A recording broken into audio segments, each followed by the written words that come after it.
ये तो हमारी गाड़ी है।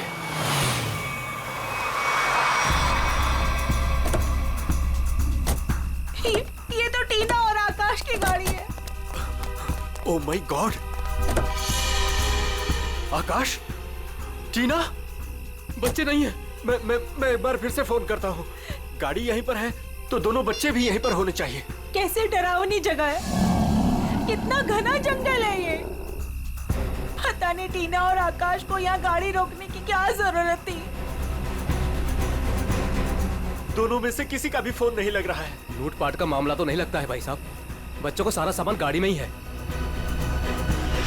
ऐसे बीच सड़क पे बच्चे गाड़ी छोड़ के गए कहाँ? समझ में नहीं आ रहा मेरे दोनों बच्चे कहाँ चले गए। क्या हो गया उनको? मीरा कुछ नहीं होगा हमारे बच्चों को। शांति रखो, घबराओ मत। आओ यहीं कहीं आसपास देखते हैं। आकाश, टीना, आकाश, आकाश, आकाश, मेरी आवाज सुनाई दे रही है? आकाश, आकाश, टीना, पता नहीं इस घने जंगल में बच्चे कहाँ चले गए। मीरा, गाड़ी यहाँ पर है तो बच्चे भी यहीं पर होने चाहिए।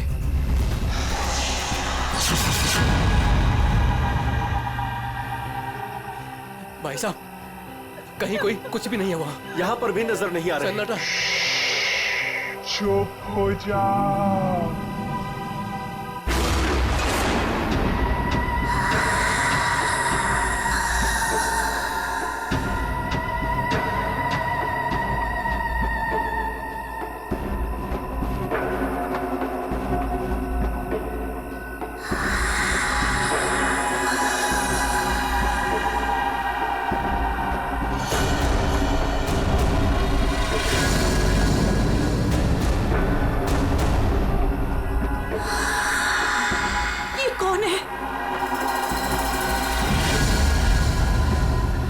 कौन हो तुम? जाओ, जाओ यहाँ से।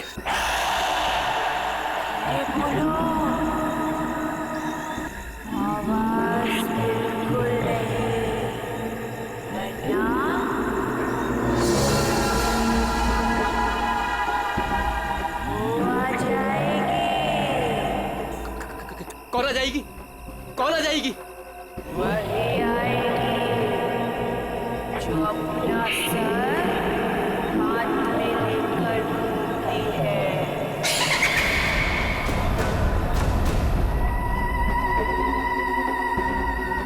आ जाएगी।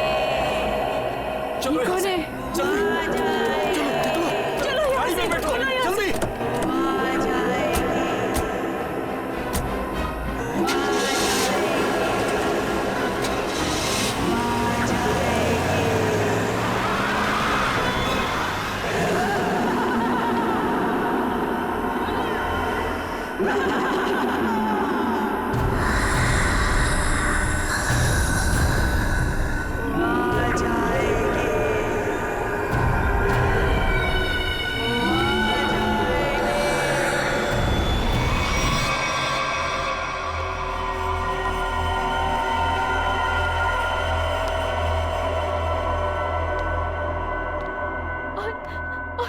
तभी एक औरत आई। उसका सर नहीं था। वो मुझे मारने आई थी। उसका कटा सर उसके हाथ में ही था। वो मुझे मार डालेगी। बचा लो मुझे, वो मुझे मार डालेगी। ये क्या हो गया मेरी वत्सला को? कैसे बर्ताव कर रही है? अब क्या करूं मैं?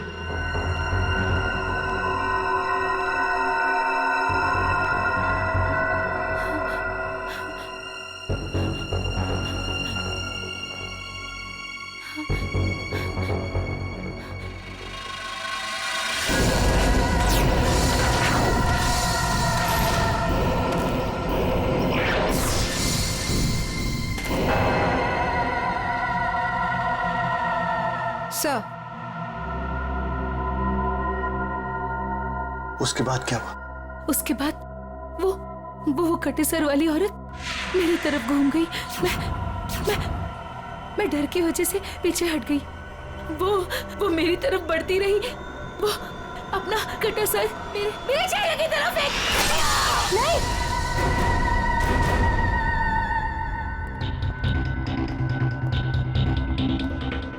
डॉक्टर साहब, क्या हुआ है मेरी वाइफ को?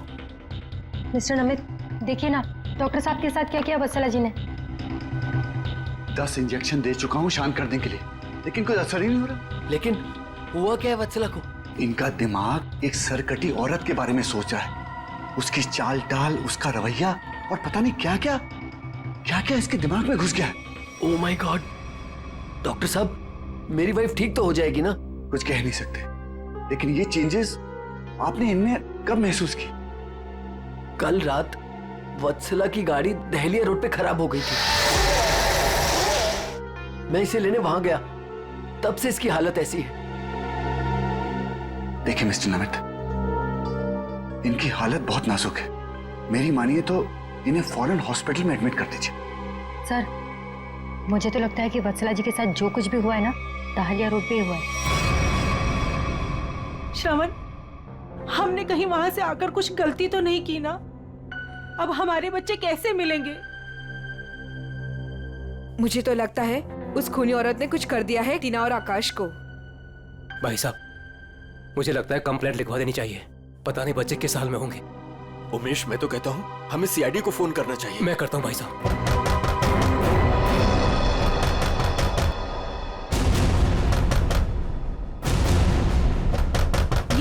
इस तरह से दरवाजा कौन पीट रहा है? मैं देखता हूं।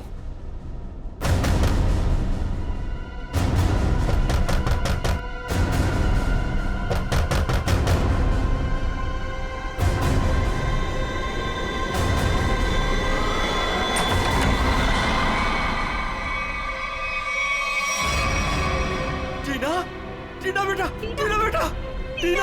टीना बेटा, ये क्या हो गया? क्या हो गया? किसने किया बेटा? ये किसने किया?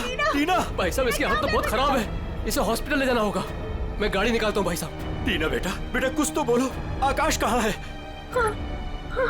आकाश भैया को बचा लो। बचा लो मतलब? क्या हुआ है आकाश को? टीना बेटा, टीना आगे खोलो बेटा, आगे खोलो बेटा, आगे बंद मत कर बेटा। टीना, क्या हुआ तुम्हें? वो गाड़ी हमें रोक रही है माँ।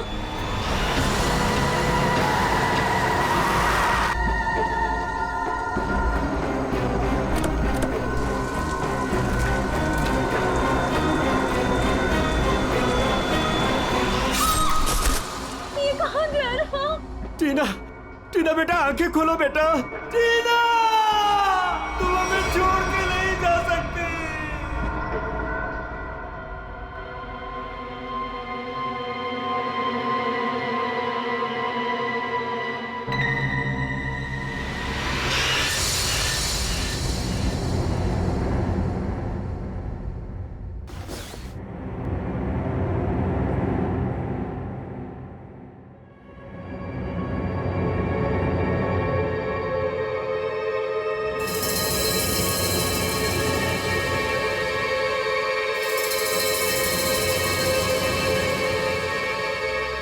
नहीं डॉक्टर साहब, मैं अपनी वाइफ को किसी भी हॉस्पिटल में एडमिट नहीं करने वाला।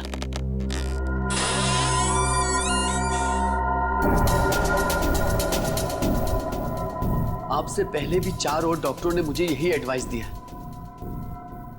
अब मेरी वत्सला का इलाज मेरे घर पर ही कीजिए ना डॉक्टर साहब।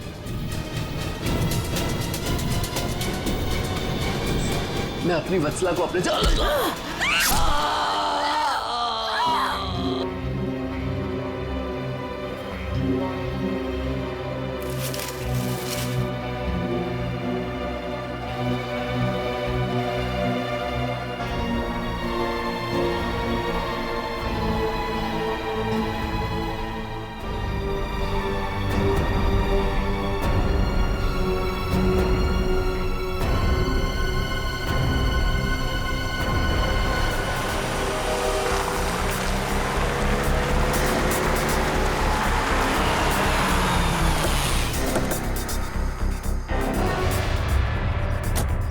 आइए इस तरफ, यहाँ पर आइए।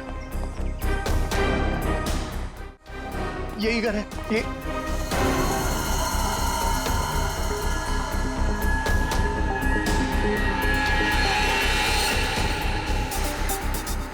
तो यहाँ पे जबरदस्त हाथापाई और तोड़फोड़ हुई है। चारों तरफ खून, सामान बिखरा पड़ा है। मिस्टर अमन,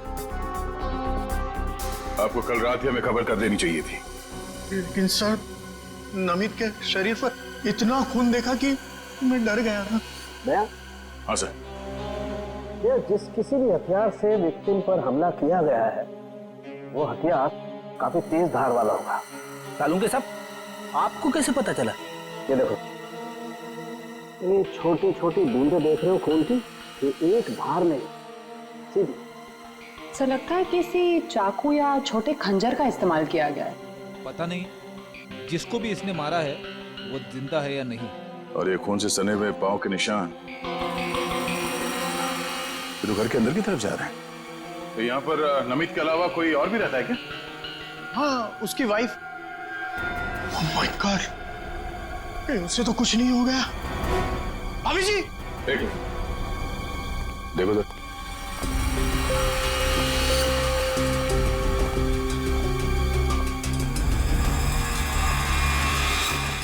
सर, ये पैरों के निशान तो आगे आगे धुंधले होते जा रहे। एक काम करो, इस कमरे को चेक करो।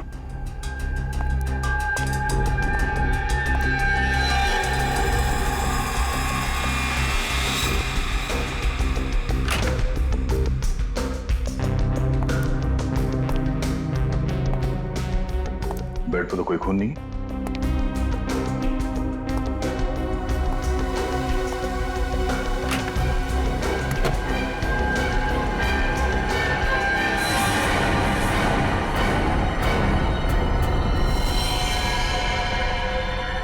कौन हो तुम? बाहर आओ, बाहर आओ।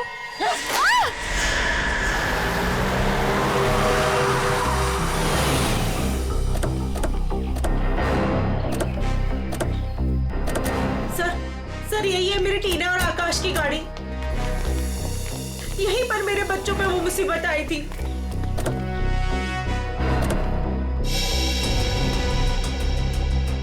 सर, वो उस जगह पे खड़ी थी वो भयानक दिखने वाली लड़की। हाँ सर, उसी ने हमारी बेटी को मार डाला है और वही हमारे बेटे आकाश को लेकर गई है। सर, गाड़ी के अंदर तो सब ठीक ठाक ही लग रहा है। और सर, हाथापाई के भी कोई निशान नहीं। अच्छा, हाँ, सड़क पे भी जैसा लग नहीं रहा है कि कुछ हुआ है।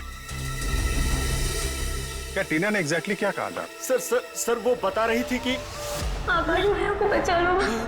बचा लो मतलब क्या हुआ आकाश को? वो ठीक तो है ना बेटा? सर, कहीं मेरे आकाश को कुछ हो तो नहीं गया? सर, उसके हाथ में कल रात को हंसिया था। हंसिया? सर, हो सकता है कि शायद आकाश अभी भी उस औरत के कब्जे में हो और टीना किसी भी तरीके से वहां से भाग गई हो सकता है। वो जो कोई भी लड़की है शायद आकाश को जंगल में ही ले गई होगी। हाँ सर, हो सकता है आकाश अभी तक जंगल में ही हो। चल के देख लेते हैं। सर, हम भी चलते हैं आपके साथ। नहीं, आप लोग यहीं रुकिए, जंगल थोड़ा खतरनाक है। एक्चुअली आप लोग घर जाइए, कुछ भी पता चलता आपको फोन कर देंगे। ओके? ठीक है सर।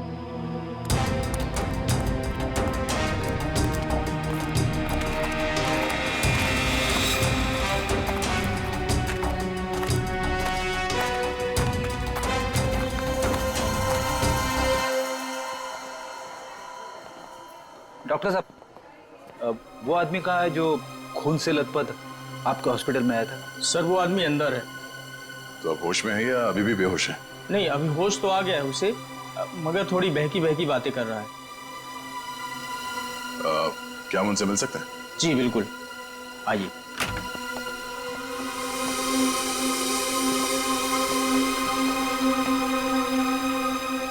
नमित,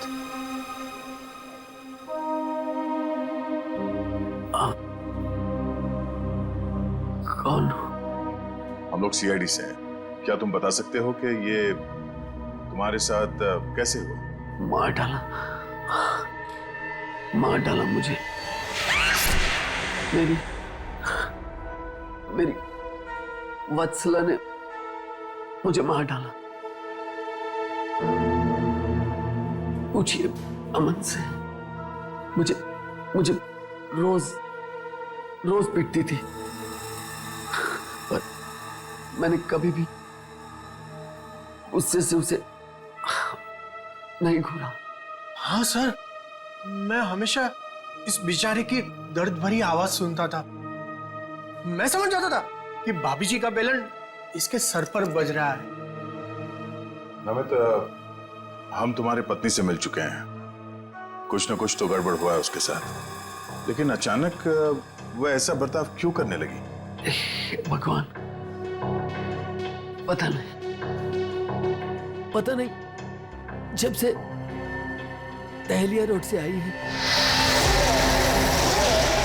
किसी सरकटी औरत के बारे में बात करती है और किसी पर भी टूट पड़ती है, जैसे जान ले लेगी वो किसी की भी।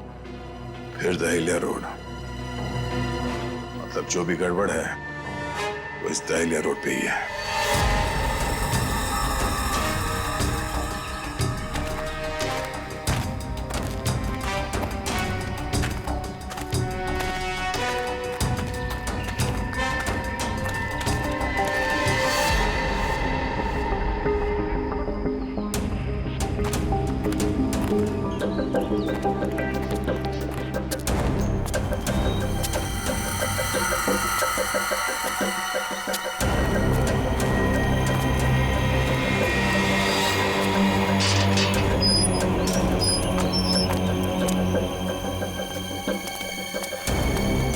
ये तो बिल्कुल हॉरर फिल्म की तरह बंगला है, जंगल के बीच में इतना सुनसान।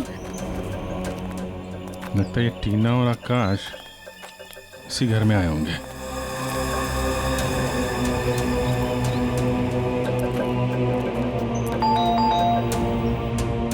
ज्यादा फिल्में मत देखा करो।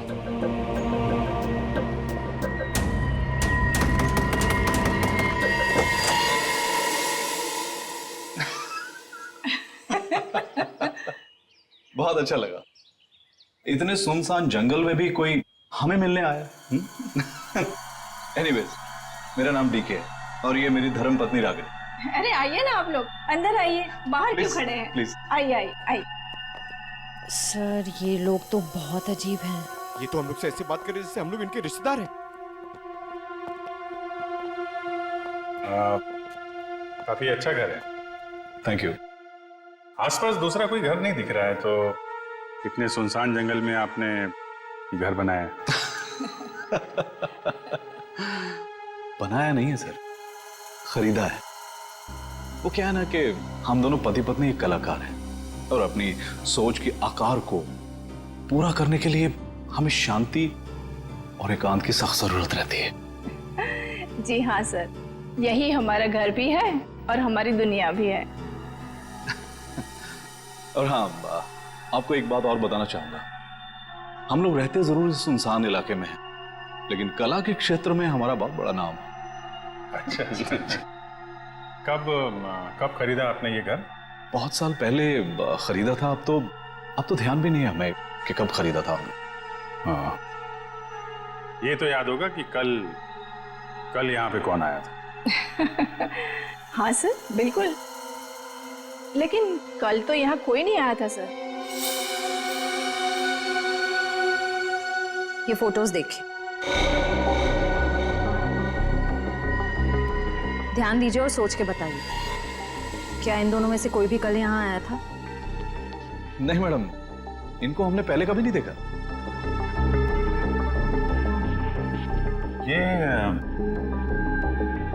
ये कौन है? ये हमारी बेटी अंशिता। 14 जुलाई 2013 को प्लेग की वजह से इसकी मृत्यु हो गई थी। बहुत याद आती है हमें हमारी बेटी की। हम लोग आपसे कितने सारे सवाल पूछे जा रहे हैं, आप नहीं पूछेंगे कि हम लोग कौन हैं और क्यों इतने सारे सवाल कर रहे हैं आपसे? कौन है आप लोग, आप बता दीजिए। हम लोग कौन है घर के अंदर? नहीं, कोई नहीं है। नहीं, कोई है।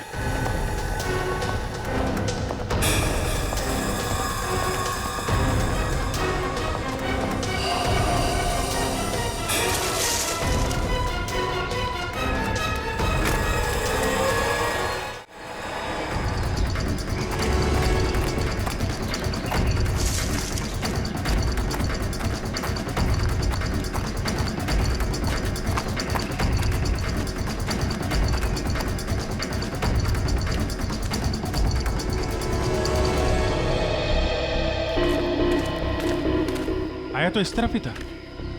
कहीं हमें देखकर छुप तो नहीं गया? हो सकता है आकाश भी उसी का साथ ही होगा शायद। देखते हैं।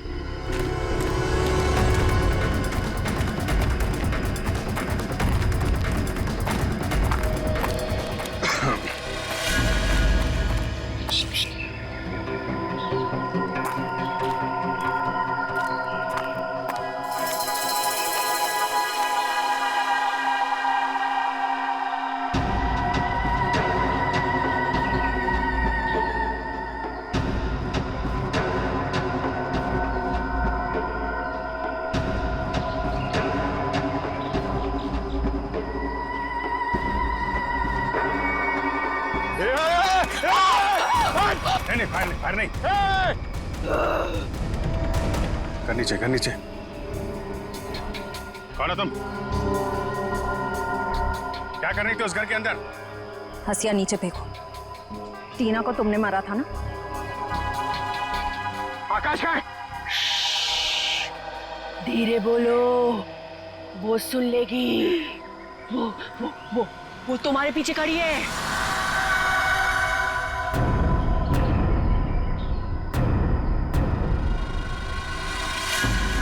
कौन है हमारे पीछे? कोई नहीं है, लगता दिमाग हिला हुआ इसका। क्या दिखा रही है? कौन है पीछे? वो तुम्हारे पीछे बिना सर वाली औरत अपना सर हाथ में लेके दिखा रही है। सर, ये उस सिरकटी औरत की बात कर रही सर, वो वत्सला जैसी बातें कर रही है। हमारे पीछे कोई नहीं है। किसकी बात कर रही हो तुम? ऐसे नीचे करो, नीचे रखो। मैं मार दूंगी उसे। मैं मार दूंगी।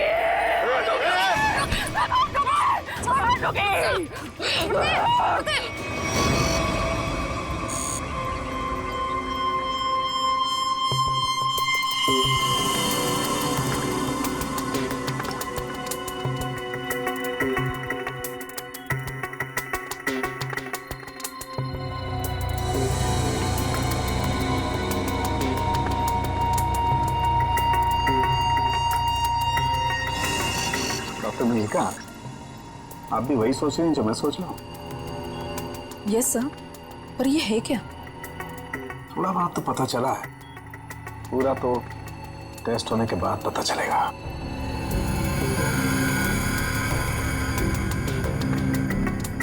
सर, मुझे लगता है कि आप ये कलर एरिया देख रहे हैं। ये ब्रेन टेल की नर्व्स की तरफ आ रहा है। इन दोनों औरतों के दिमाग के साथ छेड़छाड़ी की गई है।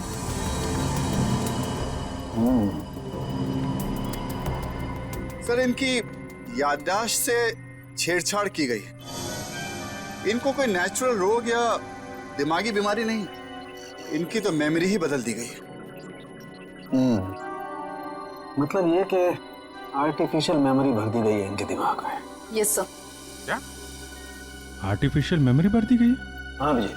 मतलब ये दोनों औरतें जो देख रही थी या बोल रही थी, इनके दिमाग का वहम नहीं था? बिल्कुल नहीं था। दरअसल क्या होता है कि इंसान के बचपन से लेकर के उसके बड़े होने तक उसकी जिंदगी की तमाम यादें उसके दिमाग में एक डिस्क की तरह से जमा हो जाती है, कुछ इस तरह से। और फिर कोई एक दिन गर्दन के पीछे ऐसा इंजेक्शन लगा देता है, ये देखिए, यहां दिख रहा है, जिससे ब्रेन में कंपार्टमेंट्स बन जाते हैं और जिंदगी की सारी याद ब्लॉक हो जाती है। इंसान एक सेमी कॉन्शियस स्टेट में चला जाता है, आधी बेहोशी की हालत में। के बाद फिर क्या होता है? इसमें इंसान के दिमाग को सुन कर देने वाला ड्रग दिया जाता है। इंसान अगला पिछला सब भूल जाता है। आप सुन सकते हो, समझ सकते हो, लेकिन आप रिएक्ट नहीं कर सकते। और फिर इस हालत में उसको एक कटी सिर वाली औरत दिखाई जाती है और उसके कानों में बार बार ये बातें सुनाई जाती है कि ये लोग आपको मारने वाले हैं और ये सारे इंसान आपके दुश्मन हैं और आपको उनको मार देना है। और ड्रग के असर की वजह से दिमाग कुछ इस तरीके का दिखाई देने लगता है।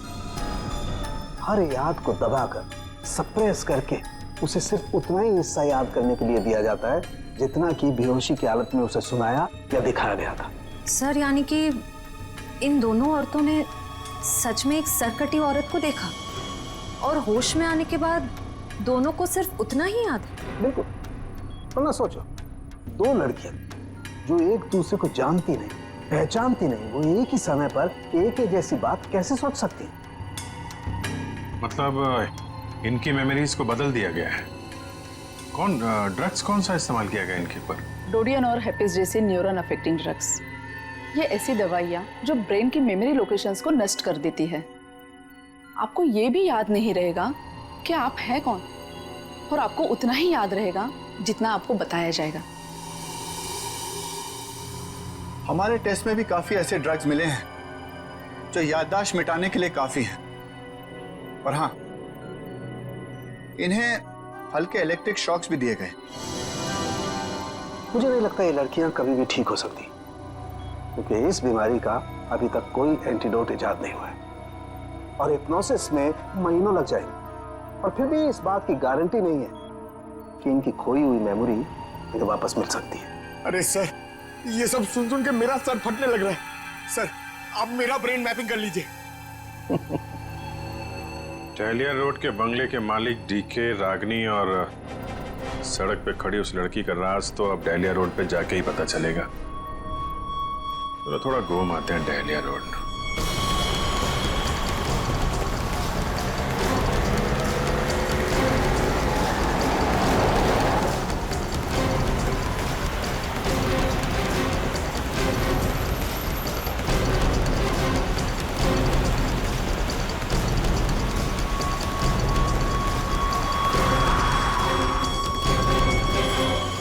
ये हमारी बेटी अंशिता, 14 जुलाई 2013 को प्लेग की वजह से इसकी मृत्यु हो गई थी। ये तो वही लड़की है, डीके और रागिनी की मरी हुई बेटी। मेरी मदद कीजिए प्लीज। कैसी मदद? मेरा मतलब क्या मदद चाहिए आपको? मेरे मम्मी पापा अचानक से बेहोश हो गए। मैंने बहुत कोशिश की उन्हें उठाने की, पर वो नहीं उठे। कहाँ है आपके मम्मी पापा? घर पे आके देखिए ना प्लीज, पास में है। चलिए आइए कहाँ पर है? चलिए। अच्छा, इन नाम से कोई भी रजिस्ट्रेशन नहीं? ओके ठीक है, थैंक यू सर। सारे पेंटर्स एसोसिएशन में फोन कर लिया सर, मगर डीके और रागिनी के नाम से कोई भी रजिस्ट्रेशन नहीं। सब कुछ झूठ बोला उसने। मुझे तो लगता है कि उसने अपना नाम भी गलत बताया है। जयवंती, कुछ पता चला? नहीं सर, अभी तक कुछ भी नहीं पता चला। मगर सर, कितने कॉन्फिडेंस से झूठ बोल रहे थे दोनों। लगता है सर अब एक ही रास्ता बचा है, उन्हीं से सच उगलवाना पड़ेगा। नहीं जयवंती, पहले उसकी सारी डिटेल्स निकालते हैं, फिर उठाते हैं उसे। लेकिन सर पता कैसे चलेगा? एक काम करो, डहलिया हाउस में जो उनकी तस्वीरें खींची गई थी उन्हें क्रिमिनल डाटाबेस से और मिसिंग केस फाइल से मैच करवा के देखो, शायद असलियत सामने आ जाए। आइए। यहाँ इतनी रोशनी कम क्यों है? वो घर आबादी से दूर है ना, इसलिए वोल्टेज थोड़ा कम है। ये देखिए। दोनों एक साथ कैसे बेहोश हो गए? कहीं इस लड़की ने तो कुछ नहीं कर दिया?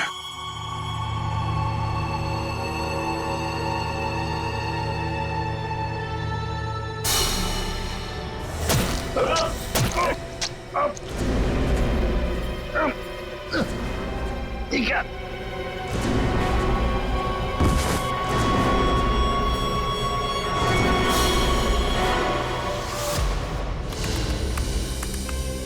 सर, दोनों फोन्स के सिग्नल नहीं मिल रहे हैं। सर, कुछ सेकंड्स पहले तक अभिजीत सर और दया सर का फोन दहलिया रोड पे बता रहा था, लेकिन अभी लोकेशन नहीं दिख रही है।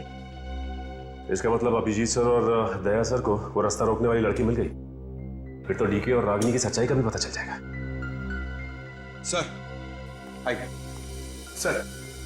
सर ये है मिसेस साक्षी, उस नकली डीके और इलेश की माँ। नमस्ते। कहाँ है मेरा बेटा? कहाँ है इलेश? ये ऑफिसर कह रहे हैं उसका नाम डीके है उसकी एक पत्नी है जिसका नाम है रागिनी। ये कैसे हो सकता है? ये सब झूठ है। जी नहीं, ये सच है। एक छानबीन के दौरान आपके बेटे और उस औरत से मुलाकात हुई हमारी, जो अब डीके और रागिनी बने बैठे, और उसी छानबीन में मिसिंग कंप्लेन से उनकी सच्चाई भी पता चली। मैम, आप हमें बता सकते हैं कि आपके बेटे इलेश ने अपना नाम बदल के डीके क्यों रख लिया? मेरा बेटा अपना नाम क्यों बदलेगा? मुझे इस बारे में कुछ नहीं पता। देखिए माताजी, वो रागिनी उर्फ नीता के साथ में कहीं छुपा हुआ बैठा है। अब ये औरत को जानती है? ये लड़की कौन है और कैसे मेरे बेटे की जिंदगी में आई, मुझे कुछ नहीं पता। देखिए मैडम, उस औरत के माँ बाप तो मर चुके हैं। बस आप ये बता सकती हैं कि जुलाई 2013 से पहले ऐसा क्या हुआ था जो आपका बेटा घर छोड़कर चला गया? नहीं, मेरा बेटा घर छोड़कर नहीं भागा था। हाँ, इलेश दिमागी तौर पर बीमार रहता था, तो एक बड़े साइकोथेरेपिस्ट के पास उसका इलाज चालू था, और उसी थेरेपी की सिटिंग के लिए वो डॉक्टर के क्लिनिक गया था, और फिर वो वापस ही नहीं आया। अच्छा मैम, ये बताइए कि नाम क्या है इस थेरेपी क्लिनिक के डॉक्टर का?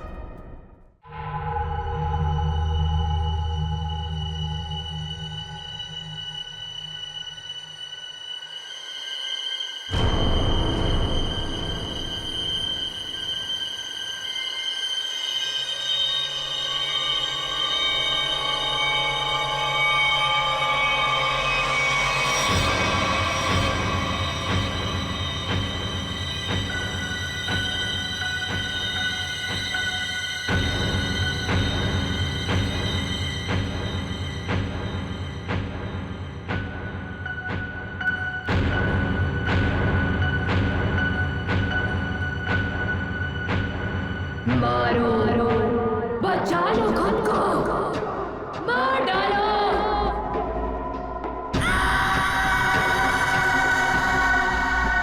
मारो, मार डालो, सब दुश्मन है तुम्हारे। मारो, मार डालो, बचा लो खुद को। मारो, मारो, मार दो, सब दुश्मन है तुम्हारे। उठा लो हथियार, उठा लो हथियार, मार दो। समझ में नहीं आ रहा कि इन सबके पीछे एक डॉक्टर हो सकता है। देखते कहाँ का तार कहाँ जाके जुड़ा है सर। बहुत लंबा जाल फैलाता है सर। आज सारे तार कट जाएंगे इसके।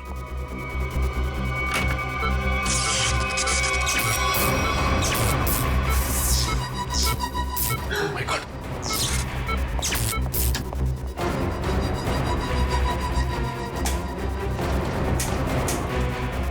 किसने किया ये? बोलो, बोलो किसने किया?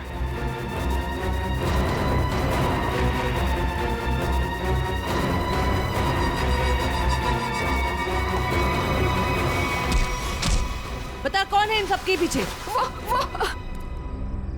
तुम उस बिना सर वाली औरत के साथ मिले हो ना? मैं नहीं, तुम उस सरकटी औरत के साथ मिले हुए हो। मैं जानता हूं, मैं छोड़ूंगा नहीं तुमको।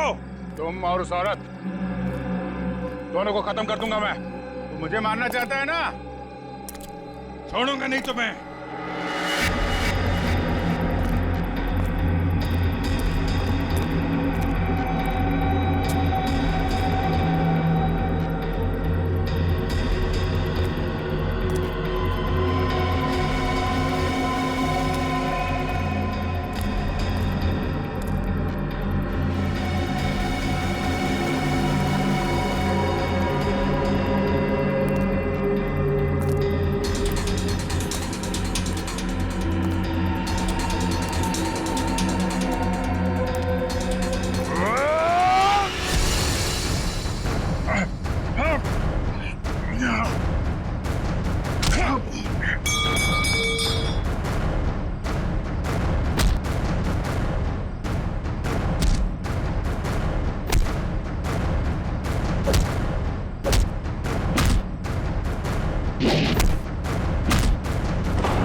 सर डालिया रोड यही है। हो सकता है अभिजीत सर और दया सर यहीं कहीं होंगे। हो सकता है वो डीके और रागनी क्या हो। हम लोग जाके देखते हैं, तुम लोग यहीं रखो, एक डॉक्टर जाना नहीं चाहिए। हाँ ठीक है, चलो आ जाओ।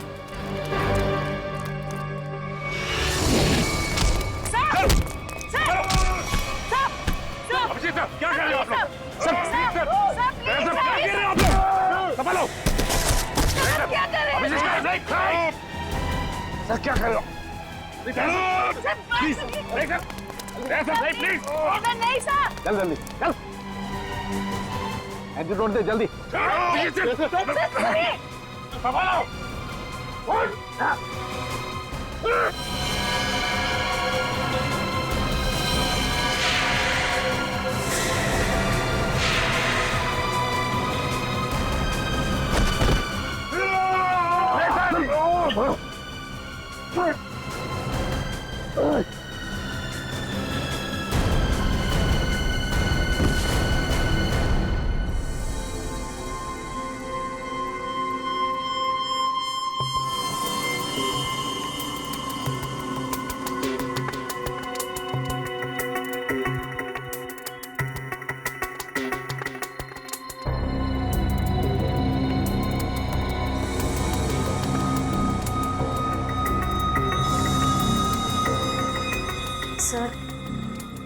सर सब ठीक तो है ना?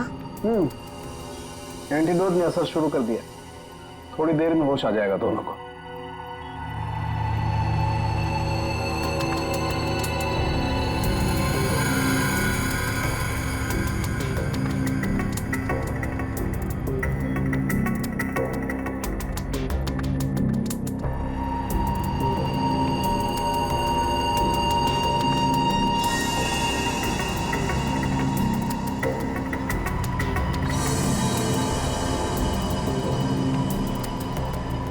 शुक्र मनाओ डॉक्टर सालुंके, अगर ये दोनों ठीक हुए हैं तो सिर्फ मेरी वजह से।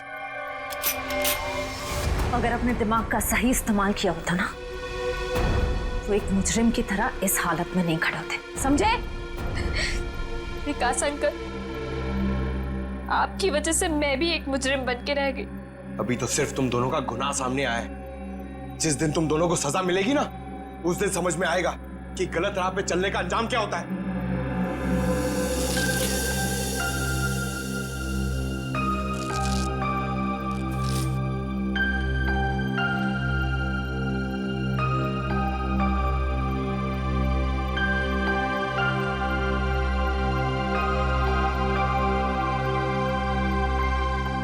हम ये दहलिया रोड वाले बंगले पे? नहीं यार, न्यूरो सेंटर में है भाई।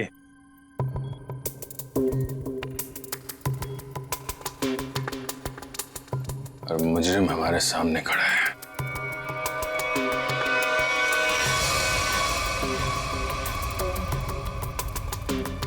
अच्छा एक बात बताओ, तुम्हें अभी वो कटे हुए सिर वाली औरत और वो भयानक आवाज से तुम ही सुने थे? सर वो तो उस वत्सला के दिमाग में था, और वो जंगल वाली लड़की के दिमाग में भी वो जो हंसिया लेके घूम रहे थे।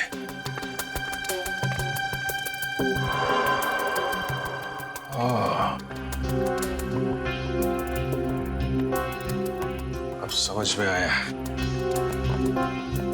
संचिता के माँ बाप ने भी हम लोग को वो ड्रग्स वाला इंजेक्शन लगा दिया था, और हमारे दिमाग में भी ये सारी बातें भरती गई थी। बताओ डॉक्टर विकास, क्यों किया तुमने ये सब? जल्दी बता, वरना हमें तुम्हारा इलाज करना पड़ेगा।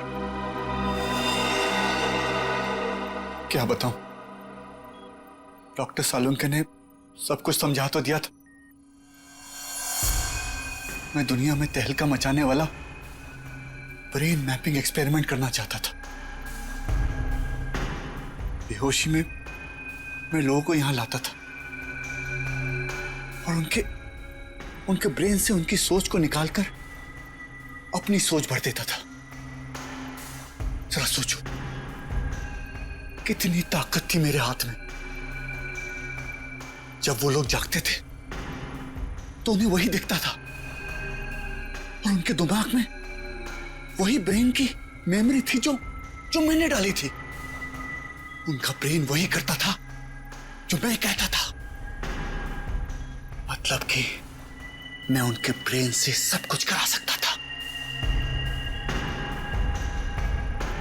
और तुम दोनों ने भी तो वही किया ना। और ये अंशिता, इसने भी गुनाह में तुम्हारा साथ दिया था। मैं इनकी भतीजी हूँ। इन्होंने ही मुझे पाला पोसा। डीके और रागिनी मेरे माँ बाप नहीं है। वो घर, डीके, रागिनी, मैं, ये सारा विकास अंकल का बिछाया हुआ एक जाल था। और आकाश, उसके साथ क्या किया तुम लोगों ने? उसकी ड्रग की डोज ज्यादा हो गई थी। उसे ब्रेन हैमरेज हो गया था। उसकी मौत का मुझे बहुत अफसोस है। तुम्हारे जैसा जीनियस डॉक्टर लोगों के दिमाग का गलत इस्तेमाल करने के चक्कर में गुनहगार बन गया। तुम्हारी खोज इंसानियत के खिलाफ है। कानून तुम्हें इसकी जरूर सजा देगा। शायद फांसी होगी तुम्हें।